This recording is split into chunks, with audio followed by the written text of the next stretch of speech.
All right, so for critical thinking, it says writing equations of lines. Number one, or before number one, it says line segment number one passes through the points 6, -5, and -2, 7.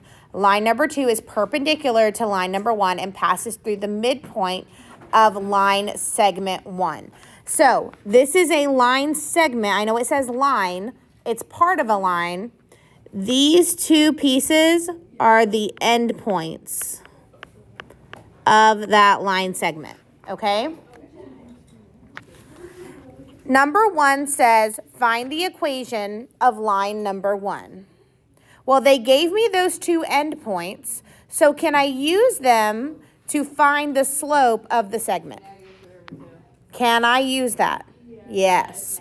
All right, so to find the slope, I'm doing y2 minus y1 over x2 minus x1. 7 minus -5 over -2 minus 6. 12 over -8, which is -3 over 2. Good. Most of you got there. Fantastic. Love. Okay?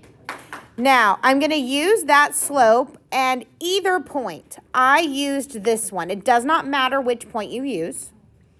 I used this one. So I'm going to say y plus 5 equals -3/2 x minus 6. Yes? Now, I'm going to go ahead. I was just leaving it like that because we can leave it in point slope form. But number two says, what are the x and y intercepts of line number one? Well, the easiest way to find the y-intercept is to put it in slope-intercept form, yeah? So I went ahead and do that, which, right, is y equals -3/2 x plus what? 4. Plus 4. Good. So there is my slope-intercept form. Now to do that, remember I just distributed and then subtracted the 5 to get y by itself. So if that's my slope-intercept form, what is my y-intercept? 4. 4. And it's not just 4. Good. It's at 0, 4.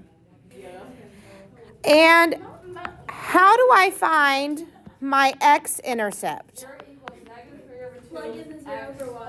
Plug in 0 for y. Okay, so I have 0 equals -3/2 x plus 4. 8 over 3.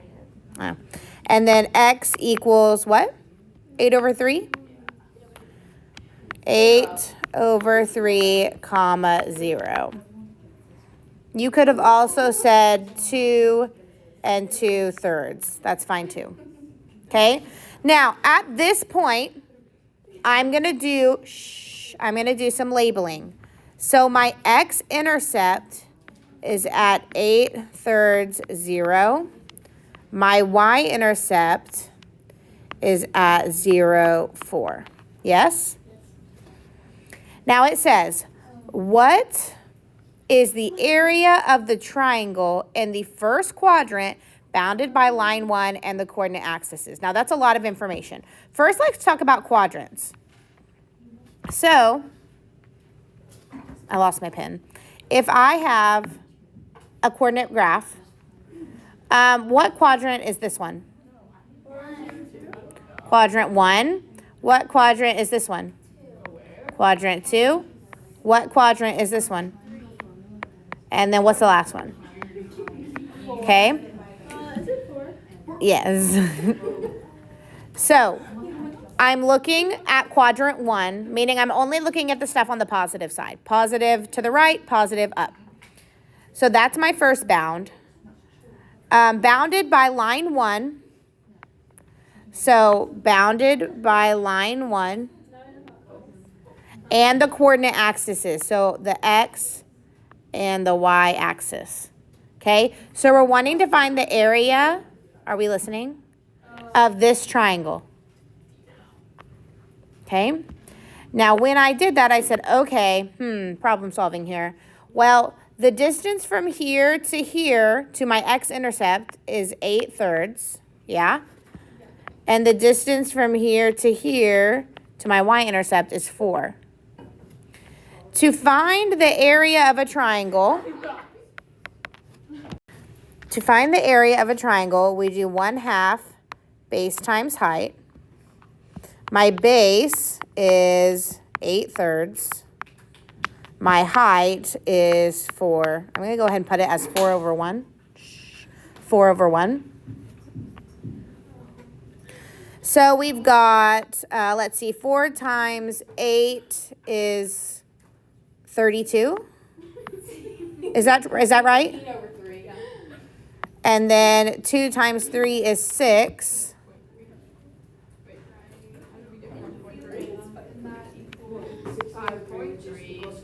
Equals 5.3. Now, 5.3 units squared. Add that if you didn't have it. Now, the next step says to find the equation of line number 2. I wrote a note to myself, okay, line number 2 is perpendicular to line number 1, okay? Perpendicular. So what was the slope for line number 1? -3/2. So the slope for line number 2 would be 2/3. We flip-flop it. Okay. Now I just need something, right? I need a point. But they only gave me points. They only gave me points for line 1. They gave me endpoints here at -2, 7, and here at 6, -5. Now, I need to find the midpoint of the 2 endpoints. I was just looking at this and thinking, well, why can't we just find the midpoint of the x and y intercept? Well, we don't know. We know that this point that it intersects through is the midpoint. It told us that. Okay? The midpoint of the segment. Okay? The endpoints of the segment were given to us, so we need to find the endpoint. To find the midpoint, there's this snazzy formula we learned in geometry. The midpoint equals x1 plus x2 divided by 2, y1 plus y2 divided by 2, okay? So I'm going to plug my points into that formula.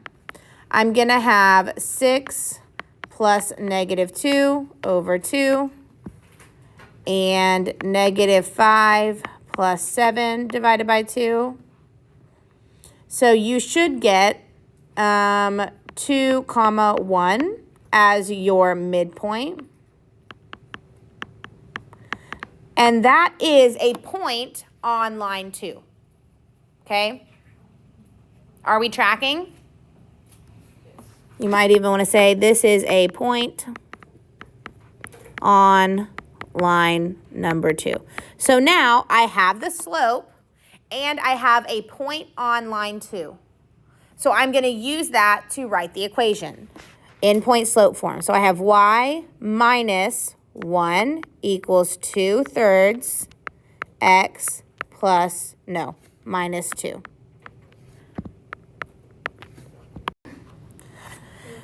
Now, I can leave it in point slope form, or I can solve. If I solve, I think you end up getting, what did you get, Jesse, for number 4? Y equals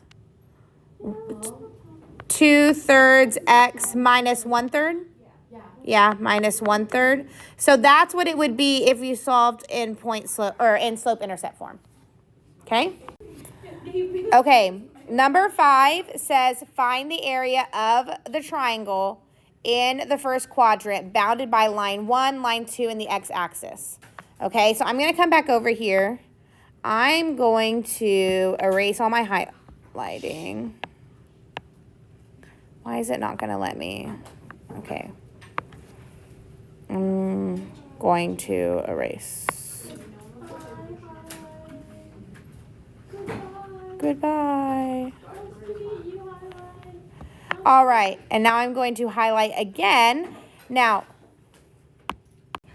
okay, we are bounded by line 1, line 2, and the x-axis. So it's just this little triangle here, this little one.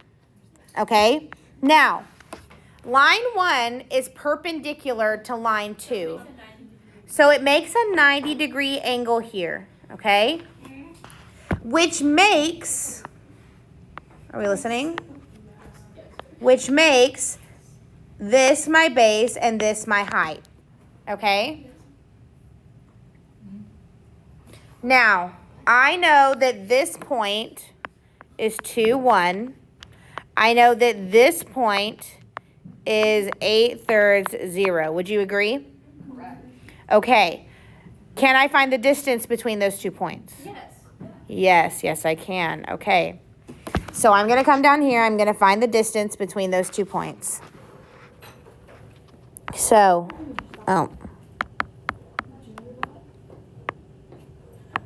So we have, what is the distance formula? Does anyone remember it? Square root of, what do you think, Heidi? Like the square root of x2. Mm-hmm. Oh, x2 minus x1 squared. x1 squared. Very close. Yes, x2 minus x1 squared plus y2 minus y1 squared. Okay, so I've got my 2 points. I've got 2, 1, and I've got 8/3, 0. So I'm going to do 2 minus 8/3 squared plus 1 minus 0 squared. So that's x2 minus x1, y2 minus y1. Now, I went ahead and very carefully and very slowly put this whole thing in my calculator, including the fraction. Okay, and I got 1.2. All right? So that means that the distance here is 1.2. Okay, my base is 1.2. Will we have to know distance formula for the quiz or test? I don't think so, but I'll look at it before. Well, you have it next class. You don't need it for the quiz. Okay. Yeah. We have our quiz next class. It's not over this lesson though. All right, so now I need the distance between this point and this point. Well, wait, I don't know this point.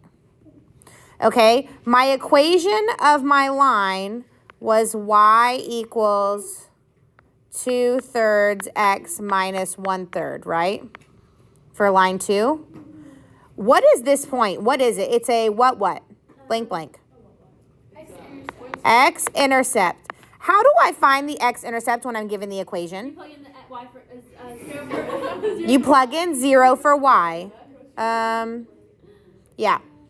So I have 0 equals 2/3 x minus 1/3 plus 1/3 plus 1/3. 1/3 equals 2/3 x. Multiply by 3/2.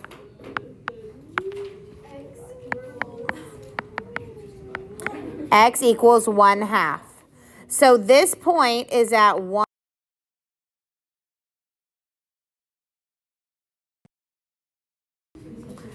So that point's at 1/2, 0. This point is at 2, -1. I need to find the distance between those 2 points. Okay? So I'm going to do distance equals the square root of 1/2 minus 2 squared plus 0 minus 1 squared.